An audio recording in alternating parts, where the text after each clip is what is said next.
बचपन से हमें एक चीज़ सिखा दी जाती है और वो सेंटेंस ये है, वो फ्रेज़ ये है कि honesty is the best policy. अब इसमें देखेंगे कि कितनी ज़्यादा गलती हैं इस फ्रेज़ के अंदर।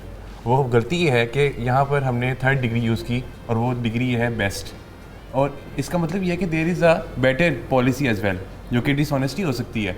और यहाँ पे हमने कहा कि honesty is the best policy, और हमने इसे पॉलिसी कह दिया, हालांकि ये पॉलिसी नहीं है, ये तो हमारी कैरेक्टर बिल्डिंग का एक पार्ट है। और कुछ लोग कहते हैं कि पाकिस्तान में फिक्र ही गलत करवा दिया है। कुछ है आउटडेटेड हो चुकी हुई है कोट्स जी।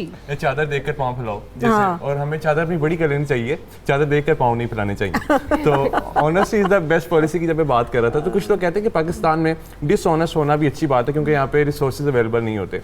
तो मेरा उनसे सवाल ये होता है कि अगर रिसोर्सेज का ताल्लुक है, यानी करप्शन का ताल्लुक रिसोर्सेज से अगर है, तो फिर तो आपका MPA क्यों करप्शन करता है, फिर आपका प्राइम मिनिस्टर करप्शन क्यों करता है, फिर आपके वजीर करप्शन क्यों करते हैं।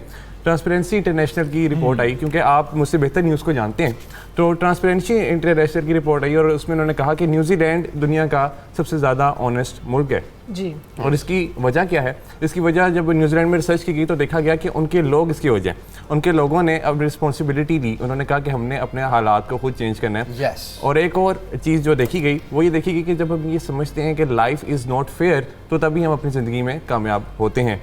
अल्लाह ताला ने हमसे वादा किया कि ज़िंदगी खूबसूरत होगी, मगर अल्लाह ताला ने ये वादा नहीं किया कि ज़िंदगी आसान होगी। तो मुश्किलात को एक्नॉलेज करना, मुश्किलात को अप्रिशिएट करना, मुश्किलात को एंटरटेन करना भी इवन बहुत इंपॉर्टेंट होता है, क्योंकि अगर मुश्किलात हमारी लाइफ में नहीं आएंगी तो वो हमें मजीद ग्रो नहीं करवाएंगी और हमारी point is how you give your reaction. Yes, और हमारी कैपेसिटी बिल्डिंग नहीं होगी।